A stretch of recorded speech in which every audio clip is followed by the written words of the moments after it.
Shalom, jemaat yang dikasihi dan mengasihi Tuhan, GKT Nazaret, secara khusus Gospel LTA. Mari saya undang jemaat untuk bangkit berdiri. Kita akan memulai ibadah kita pada hari ini.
Arahkanlah hatimu kepada Tuhan dan beribadahlah kepadanya dengan sikap penyembahan. Pertolongan kita adalah dalam nama Tuhan yang menjadikan langit dan bumi. Bapak sekalian, kita bangun tidur, kita mengucap syukur apa yang sudah Tuhan berikan pada kita pada hari-hari kemarin. Mari kita pujikan saat pagi hari itu datang lagi.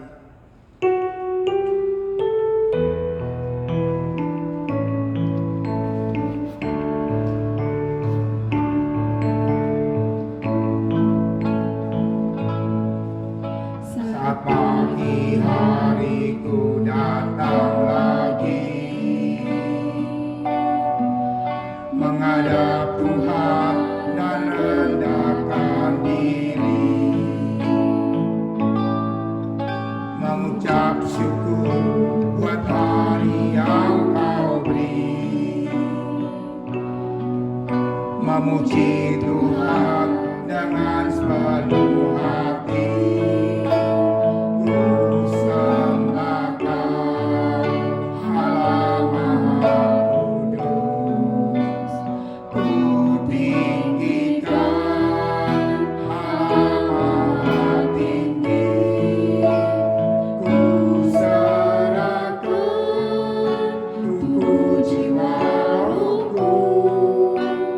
Dalam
firman Tuhan yang melandasi ibadah kita pada hari ini yang terambil di dalam Matius pasal 5 ayat yang ke-6. Berbahagialah orang yang lapar dan haus akan kebenaran, karena mereka akan dipuaskan. Bapak Ibu sekalian, seringkali dalam kehidupan kita, dalam sepekan ini mungkin kita berbuat dosa dan kita terus menerus, tapi Tuhan Tuhan pasti akan mengampuni kita. Mari pujian kita pujikan dalam Sejauh Timur dari Barat.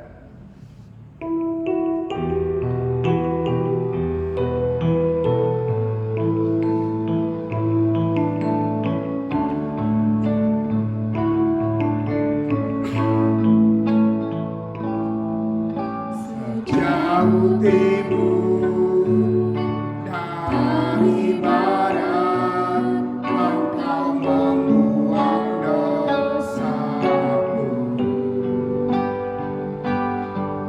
Tiada kau ingat lagi pelanggaranku.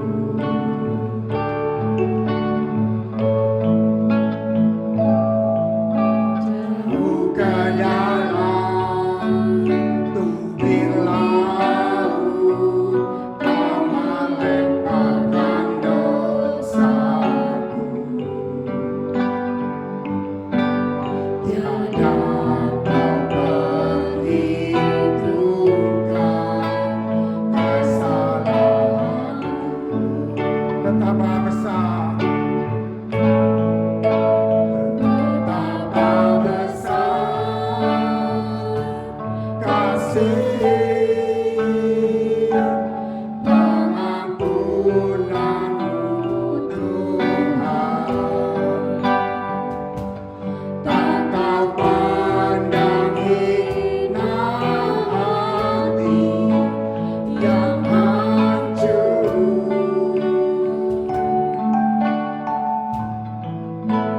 Ku berterima kasih kepadamu ya Tuhan. Pengampunan yang Kau beri, pulihkanku. Sejauh timur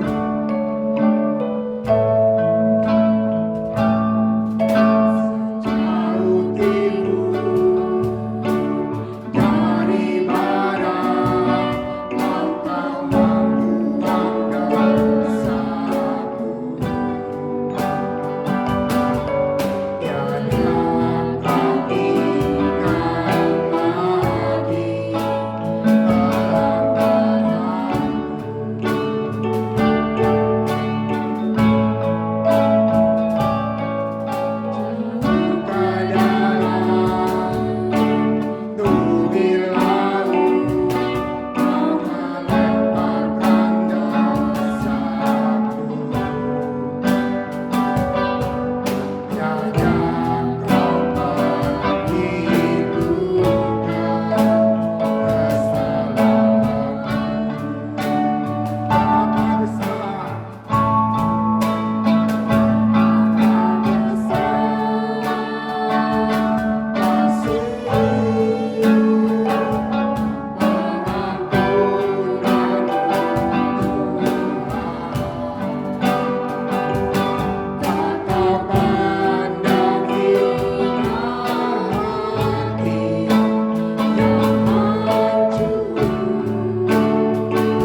Kikatin asal kesehatan kita masuk dalam pengakuan dosa. Mari kita berdoa. Tuhan, kami bersyukur punya Allah seperti Engkau, di mana seringkali dalam kehidupan kami tidak mencerminkan seperti anak-anak Tuhan. Seringkali mulut bibir kami Tuhan berkata yang kotor ya Tuhan. Tuhan, seperti pujian ini Tuhan, di mana Engkau tidak akan berhitungkan kesalahanku Tuhan, di mana Engkau telah membuang setiap dosa-dosa kami. Ampunilah kami Tuhan, dan layakan kami, sucikan kami, sehingga pada hari Tuhan kami boleh beribadah dengan-Mu ya Tuhan. Terima kasih Tuhan, hanya dalam nama Tuhan Yesus berdoa. Amin. Berita anugerah yaitu yang terambil di dalam kitab Efesus pasal 1 ayat yang ke-7. Demikianlah bunyi firman Tuhan. Sebab di dalam Dia dan oleh darahnya kita beroleh penebusan, yaitu pengampunan dosa menurut kekayaan kasih karunia-Nya. Saya ulangi lagi, sebab di dalam Dia dan di dalam darahnya kita beroleh penebusan, yaitu pengampunan dosa menurut kekayaan kasih karunia-Nya. Kita masih syukur jikalau pada hari ini kita masih diberikan yaitu petunjuk hidup baru, yaitu yang terambil di dalam kitab Mazmur pasal 19 ayat yang ke-15. Aku hendak merenungkan tita-titamu dan mengamati jalan-jalanmu. Saya ulang lagi. Aku hendak merenungkan tita-titamu dan mengamati jalan-jalanmu. Kita akan menyanyikan lagu di mana suatu jaminan yang Tuhan diberikan pada kita, yaitu kita beroleh keselamatan. Mari kita musikan jaminan mulia.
kita tetap berdiri, mari kita bersama-sama orang percaya sebanyak abad kita akan meningkatkan pengakuan, yaitu pengakuan iman rasuli.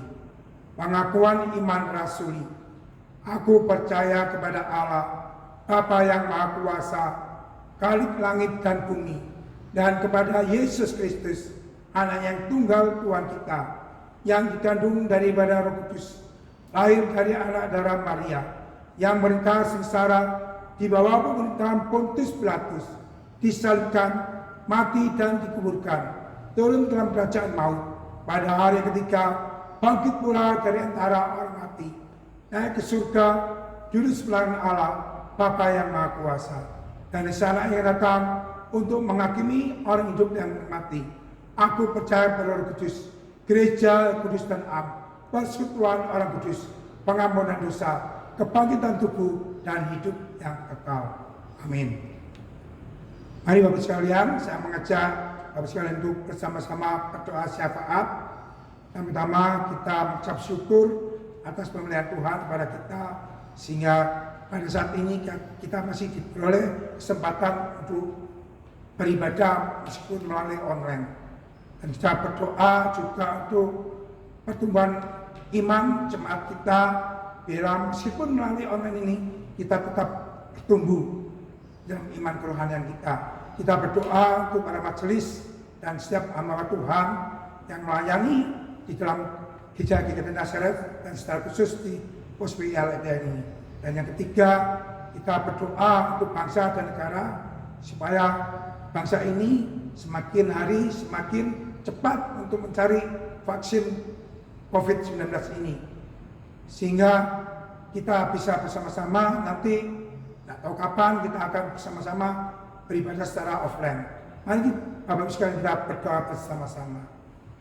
Tuhan, kami datang kepadamu, kami bersyukur Tuhan atas segala penyertaan Tuhan pada kami dalam kehidupan kami.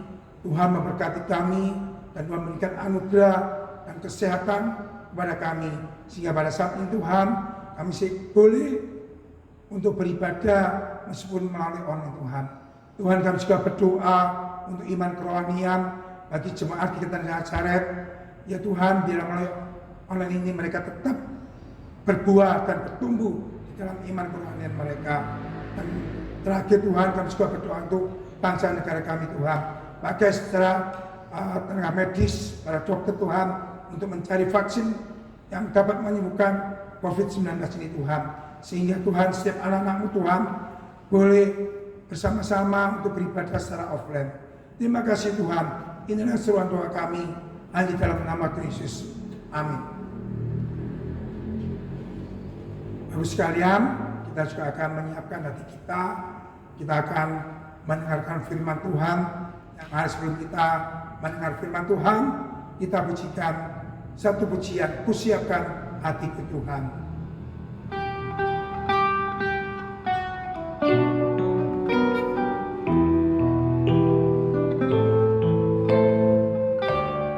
Saudara jemaat duduk kembali.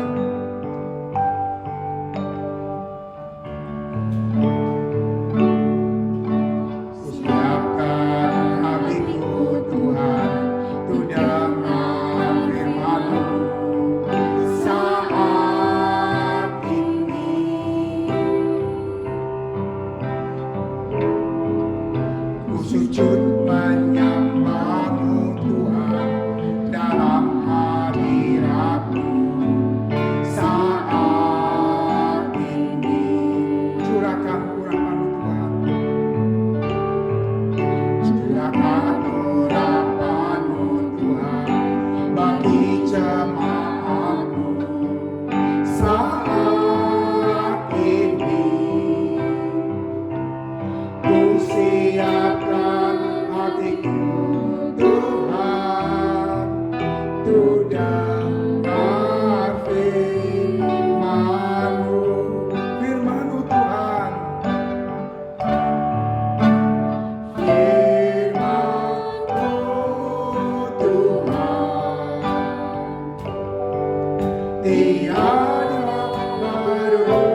Mari kita siapkan hati kita untuk mendengar firman Tuhan.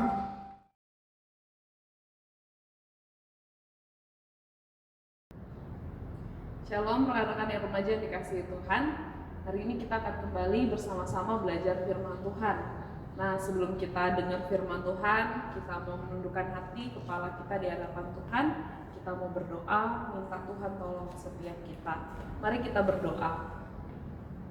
Ya Tuhan, kami datang kepadamu dan bersyukur karena hari ini kami boleh kembali bersama belajar firman Tuhan. Tuhan, tolonglah kami karena kami tahu tanpa tuntunan dari Engkau kami tidak akan mampu untuk memahami kebenaran firman-Mu ini. Maka biarlah Engkau sendiri yang menerangkan pada kami melalui hamba-Mu, membuka hati dan pikiran kami agar kami boleh memahami akan kebenaran firman Tuhan ini.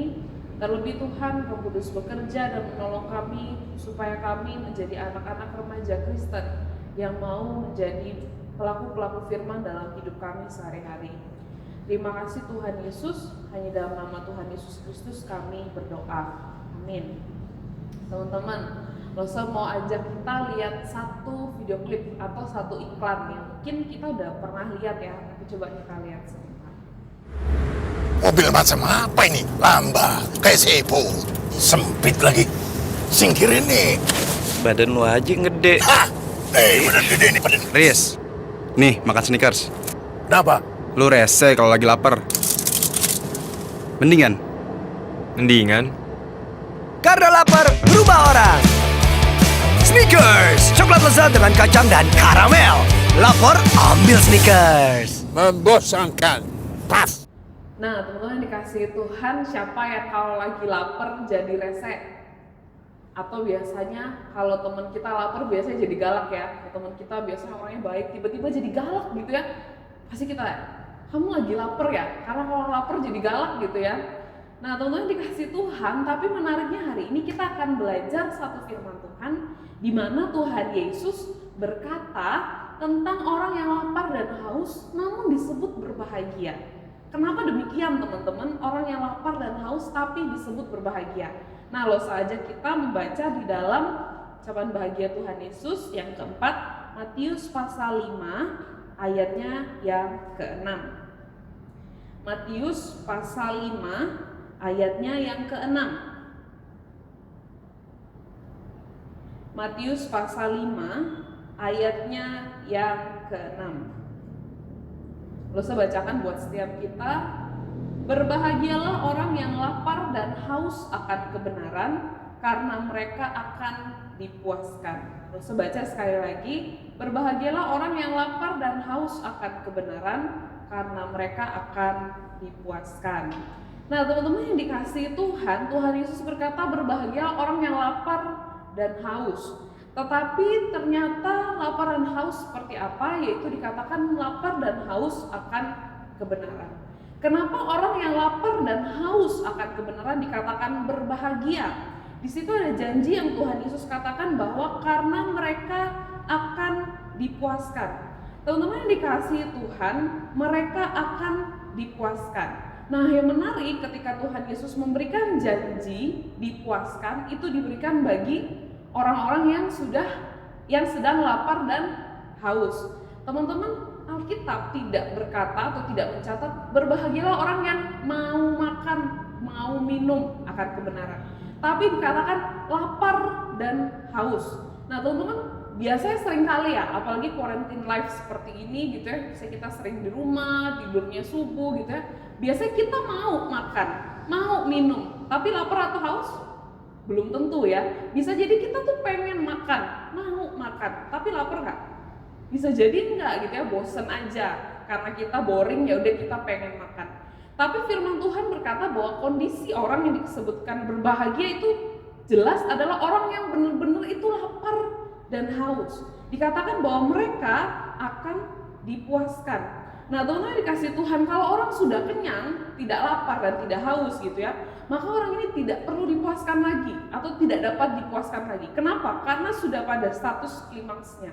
Tetapi Tuhan Yesus berkata, kamu perlu lapar dan haus dulu baru kamu akan dipuaskan.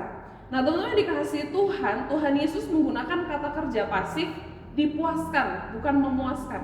Nah, kata kerja yang pasif ini menunjukkan bahwa kepuasan itu datangnya bukan dari orang yang merasa lapar dan haus ini, tetapi datang dari pribadi lain, dan tentu itu datangnya daripada Tuhan sendiri.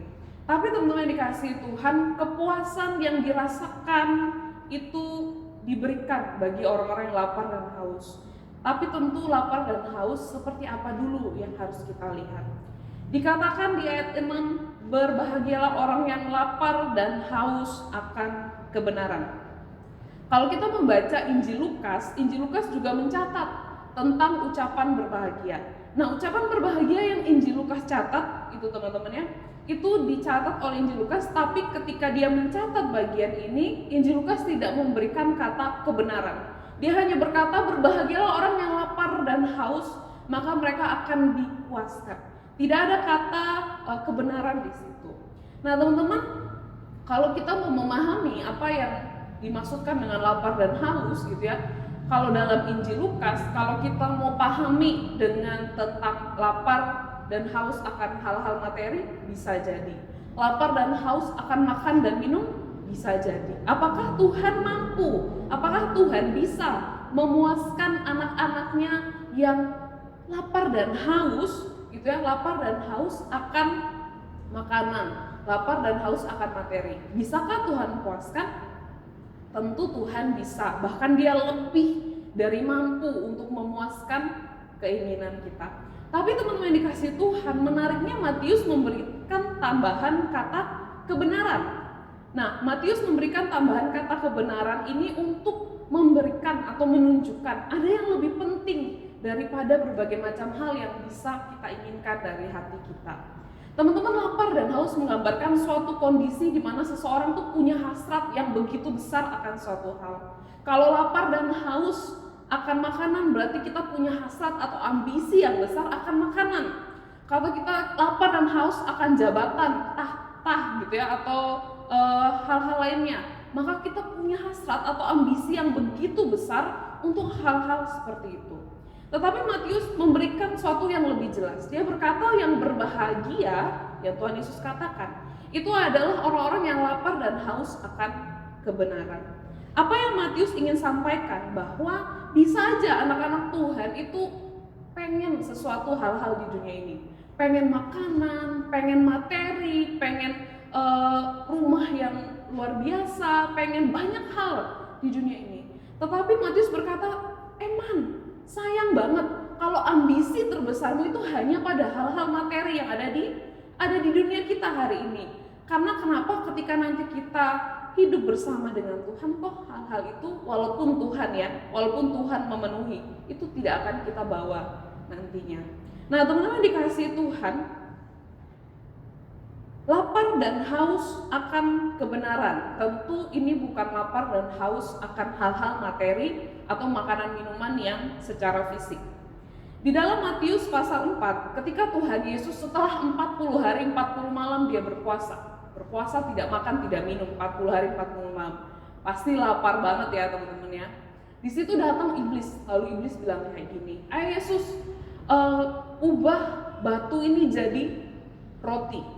Nah, teman-teman yang dikasihi Tuhan, iblis tuh tahu Tuhan Yesus tuh lagi bener-bener sangat-sangat amat lapar perutnya gitu ya, perutnya sangat kosong. 40 hari 40 makan 40 hari 40 malam tidak makan. Kita hari ini paling lama berapa hari kita bisa nggak makan gitu ya? Mungkin seminggu, habis itu mungkin kita tepar.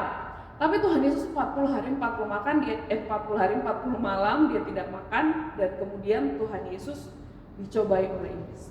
Dalam keadaan perut yang kosong, perlu makanan, perlu minuman, iblis berkata, "Yesus, ubah batu ini menjadi roti." Apa kata Tuhan Yesus, teman-teman? Tuhan Yesus berkata, "Manusia hidup bukan dari roti saja, tetapi juga dari firman yang keluar dari mulut Allah." Apa artinya teman-teman? Artinya Tuhan Yesus sedang berkata, walaupun saat itu ia sedang sangat lapar secara jasmani, tetapi ada yang lebih penting dari hal jasmani itu, yaitu kerohanian. Walaupun saat itu dia sedang sangat lapar dan pengen makan, tapi dia ingin melakukan sesuatu yang lebih penting, yaitu tidak menuruti perkataan iblis, tapi menuruti perkataan Allah. Tuhan Yesus sedang berkata bahwa memang ada hal-hal yang secara badani kita harus penuhi, tetapi apa yang disebut secara spiritual yaitu firman Allah itu sesuatu yang lebih penting lagi. Bahkan ketika Tuhan Yesus sedang lapar, dia berkata, saya tidak akan mengikuti perkataan iblis, tapi tetap perkataan Allah. Nah teman-teman yang dikasihi Tuhan, maka kalau kita melihat apa yang Matius sedang katakan, itu adalah yang berbahagia adalah setiap kita yang lapar dan haus akan kebenaran dari Tuhan. Lalu kita akan bertanya, loh kebenaran itu apa sebenarnya loh? Kenapa kita perlu lapar dan haus akan kebenaran? Nah teman-teman dikasihi Tuhan, kebenaran, konsep kebenaran kalau kita baca Alkitab secara keseluruhan, sebenarnya ini bukan suatu konsep yang sangat sederhana, bisa termasuk suatu konsep yang kompleks juga. Paulus sering menggunakan kata kebenaran di dalam surat-surat yang ia catat. Tetapi Rasul Matius menggunakan kata kebenaran dalam pemahaman yang berbeda dengan apa yang Paulus katakan. Kalau kita melihat Injil Matius, dan kita membaca Injil Matius itu ya secara keseluruhan, maka kita akan mendapati beberapa kali Matius menggunakan kata kebenaran ini. Tetapi kata kebenaran kalau kita melihat di dalam bahasa Yunani yaitu dikaiosune, kata ini punya makna yang luas, tetapi Matius memiliki arti tersendiri. Ketika kita membaca Injil Matius, ketika Matius menggunakan kata dikaiosune ini, sebenarnya Matius sedang menjelaskan tentang cara hidup yang kudus, yaitu hidup yang mau taat pada kehendak Tuhan, kehidupan yang saleh di hadapan Tuhan. Jadi ketika kita membaca kitab Matius, kita menemukan kata dikaiosune, kita dapat langsung memahami, oh ini artinya adalah kehidupan saleh, kehidupan yang taat di hadapan Tuhan. Maka Matius pasal 5 ayat 6 itu ketika kita menemukan kata kebenaran atau dikaiosune, kita dapat memahaminya seperti itu. Nah, lalu saya kasih contoh, kita lihat Matius pasal 5 ayatnya yang ke-20. Matius 5 ayat 20. Tuhan Yesus berkata kepada murid-muridnya yang saat itu ya, maka aku berkata kepadamu, jika hidup keagamaanmu tidak lebih benar daripada hidup keagamaan ahli-ahli Taurat dan orang-orang Farisi, sesungguhnya kamu tidak akan masuk ke dalam kerajaan sorga. Nah di dalam bahasa Indonesia itu tidak ada kata kebenaran, tapi kalau kita baca bahasa Yunaninya itu sebenarnya ada kata dikaiosune di sana. Lembaga Alkitab Indonesia menerjemahkannya dengan kata hidup keagamaanmu, hidup keagamaanmu. Jadi pola kehidupan kita, apakah kehidupan kita itu taat sama Tuhan atau enggak? Apakah gerak-gerik kita, tingkah laku kita, tindak tanduk kita itu sesuai dengan perintahnya Tuhan atau tidak? Nah, di sini Tuhan Yesus berkata, kalau dikaiosunemu, pola kehidupanmu itu enggak lebih baik daripada punyanya ahli-ahli Taurat orang Farisi. Tuhan Yesus berkata, kamu justru enggak bisa masuk kerajaan surga. Kenapa? Karena membuktikan bahwa tidak ada keselamatan dalam dirimu, karena hidupmu tidak menunjukkan buah-buah keselamatan. Nah teman-teman yang dikasihi Tuhan, maka kita akan melihat bahwa jelas ketika Matius berkata orang yang lapar dan haus akan kebenaran, itu adalah orang yang lapar dan haus, orang yang punya hasrat yang besar, keinginan yang besar akan suatu kehidupan yang taat di hadapan Tuhan, kehidupan yang benar di hadapan Tuhan, kehidupan yang takut akan Tuhan. Orang-orang yang rindu untuk menyaksikan bahkan melakukan pola-pola kehidupan yang sesuai dengan kemauannya Tuhan.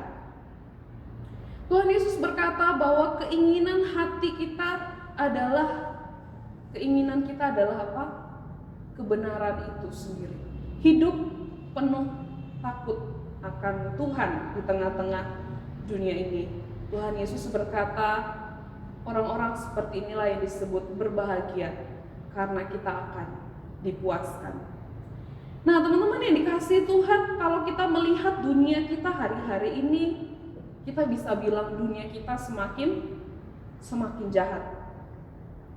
Banyak hal terjadi, tapi justru tidak sesuai dengan maunya Tuhan. Ada banyak kemajuan yang terjadi di dunia kita hari-hari ini, teman-teman yang dikasihi Tuhan. Dari dunia pertahanan, dunia ekonomi, dunia sains, dunia teknologi, begitu banyak sekali kemajuan. Kemajuan-kemajuan yang membuat manusia harusnya dipermudah, membuat manusia menjadi lebih hebat. Tetapi justru dengan seiring kemajuan yang terjadi, banyak juga dosa terjadi di dunia ini. Saya kasih contoh, misalnya teknologi, dunia internet, dan lain sebagainya. Begitu banyak kemajuan terjadi. Tetapi seiring dengan kemajuan yang terjadi, banyak informasi mudah kita dapatkan, tetapi juga bisa jadi dosa semakin mudah kita lakukan.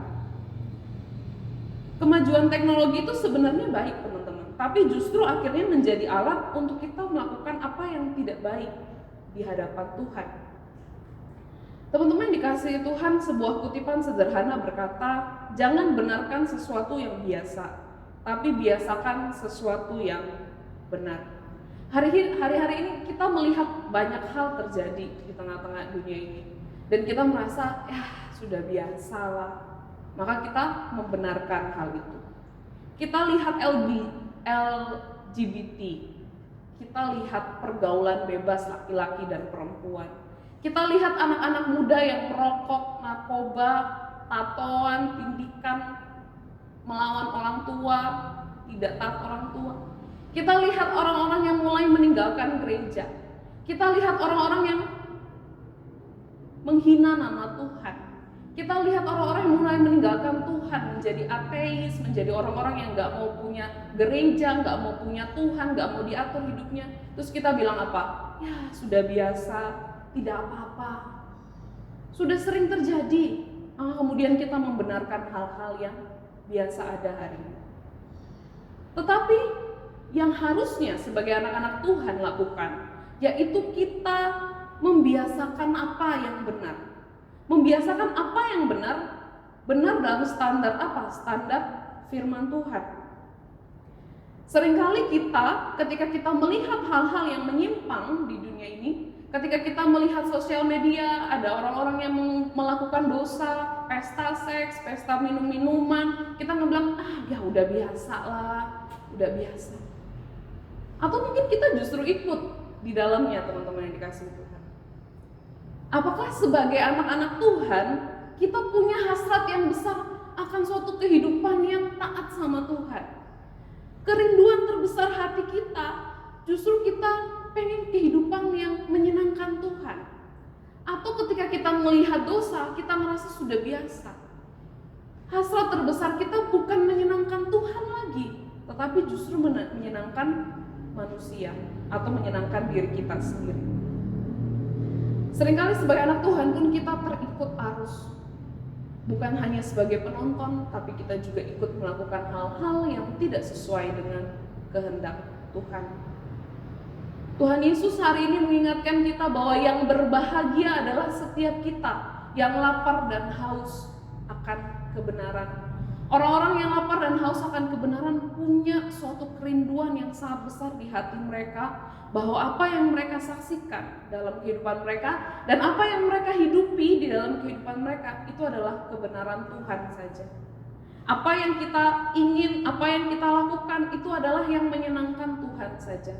Maka kita disebut orang-orang yang haus dan lapar akan kebenaran itu sendiri. Sudahkah kita menjadi orang-orang yang haus dan lapar akan kebenaran Tuhan? Apakah kita sungguh-sungguh rindu firman Tuhan dilakukan di tengah-tengah dunia ini? Teman-teman yang dikasihi Tuhan, Lose punya salah seorang teman. Teman Lose ini sebut saja si A ya. Si A ini dia tuh nggak suka bau minyak kayu putih, teman-teman. Jadi dia nggak suka bau minyak kayu putih. Kalau dia cium bau minyak kayu putih, itu dia langsung pusing dan bisa susah nafas, bisa sampai sesek gitu nafasnya. Nah, suatu hari kami sedang makan bersama, lalu datang teman yang lain, si B lah kita sebut ya. Si si A ini juga lagi makan, si B datang, pas si B ini datang, dia lewat sampingnya Lose, dia tuh baunya kayak putih gitu ya. Dan dia mau langsung duduk di sampingnya teman Lose yang si A ini. Nah, Lose spontan langsung tahan dia kan. Lose bilang, kamu nggak boleh duduk samping si A. Dia bilang, emangnya kenapa aku nggak boleh duduk samping si A? Lalu Lose bilang, kamu pakai minyak kayu putih ya? Dia bilang, iya aku pakai minyak kayu putih. Lalu si A ngomong, oh jangan deket-deket aku kalau pakai minyak kayu putih, katanya kayak gitu. Karena aku bisa sesek kalau cium bau minyak kayu putih. Lalu teman Lose yang si B ini ngomong apa? Oh iya, sorry ya, kan saya nggak tahu kalau kamu tidak bisa, kan saya tidak tahu. Teman-teman, gimana caranya kita bisa hidup sesuai dengan mau seseorang? Kita harus tahu dulu dia maunya apa, tidak maunya apa. Sama juga ketika kita mau hidup seturut dengan kehendak Tuhan. Gimana caranya kita mau dan bisa hidup seturut dengan kehendaknya Tuhan? Kita harus tahu dulu apa maunya Tuhan. Apa yang Tuhan inginkan kita lakukan dalam hidup kita. Kalau kita nggak tahu, gimana caranya kita punya hasrat itu? Kalau kita nggak tahu, gimana caranya kita punya keinginan atau ambisi itu? Tentu tidak akan bisa. Nah, teman-teman yang dikasihi Tuhan, sebagai orang-orang percaya kita dapat sesuatu yang istimewa ketika Tuhan memberikan wahyu khususnya, yaitu firman Tuhan. Ketika Tuhan memberikan firman Tuhan, disitulah kita bisa mengenal Dia. Disitulah kita bisa kenal Tuhan, kita bisa tahu perintahnya Tuhan. Kita bisa tahu Tuhan ingin aku hidup seperti apa. Tuhan tidak mau aku hidup seperti apa. Nah, teman-teman dikasih Tuhan menjadi lapar dan haus akan kebenaran, itu berarti kita punya hasrat yang besar untuk hidup sebagai orang percaya, menjalani hidup yang taat pada perintahnya Tuhan. Tetapi perintahnya Tuhan harus kita pahami terlebih dahulu dengan belajar firman Tuhan. Kalau kita sebagai anak-anak Tuhan justru tidak mau belajar firman Tuhan, gimana caranya kita melakukannya dalam hidup kita sehari-hari?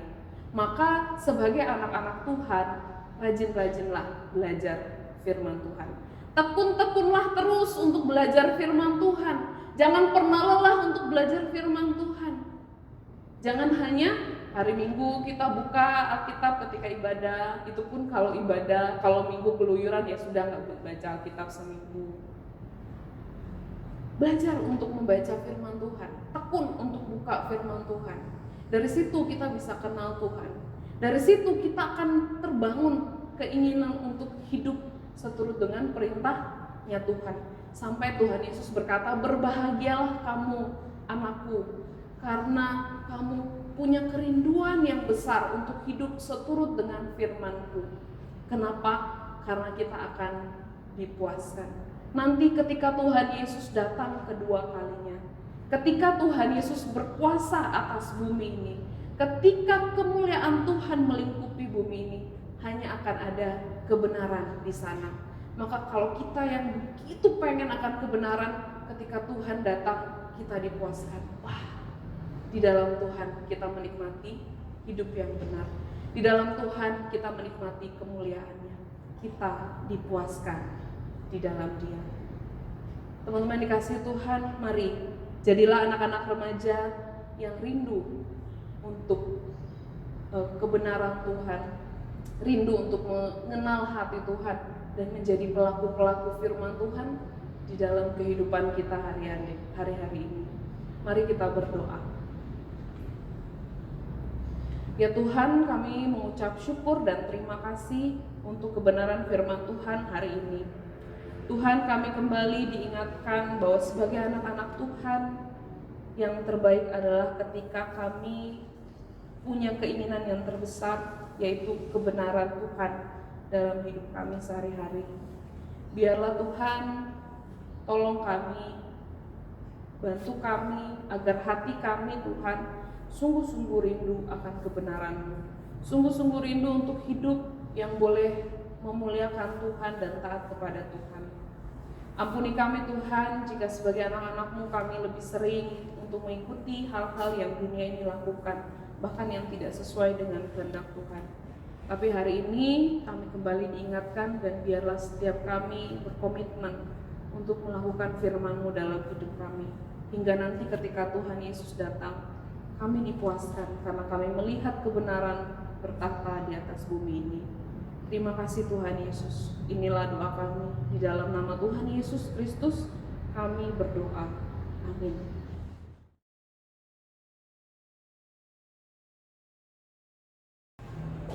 Mari jemaat kita berikan persembahan, yaitu sebelumnya dengarkan firman Tuhan, yaitu terambil dalam Amsal 3 ayat 9. Muliakanlah Tuhan dengan hartamu dan dengan hasil pertama dari segala penghasilanmu.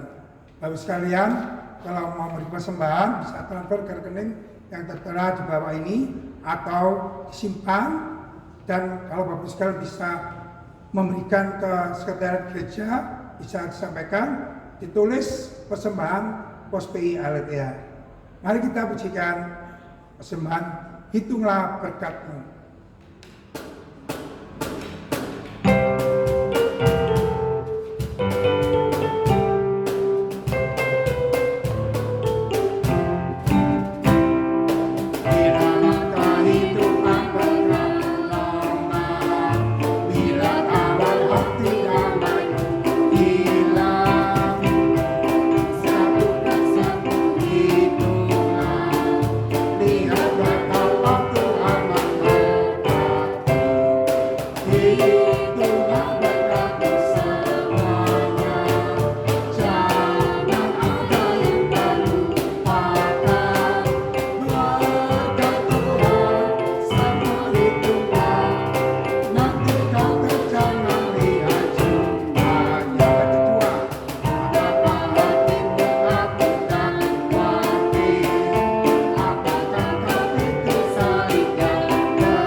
Tuhan, kami bersyukur jika saat ini kami masih boleh memberikan persembahan ya Tuhan.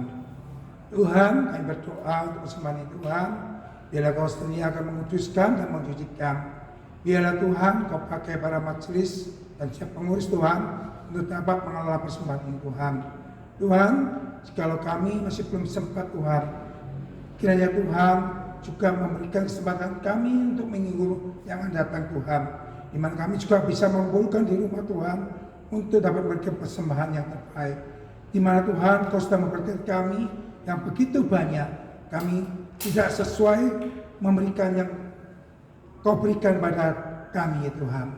Terima kasih Tuhan untuk persembahan ini, hanya dalam nama Yesus. Amin. Mari jemaat kita akhiri ibadah kita pujikan untuk seluruh dan doa berkat akan disampaikan oleh hambanya.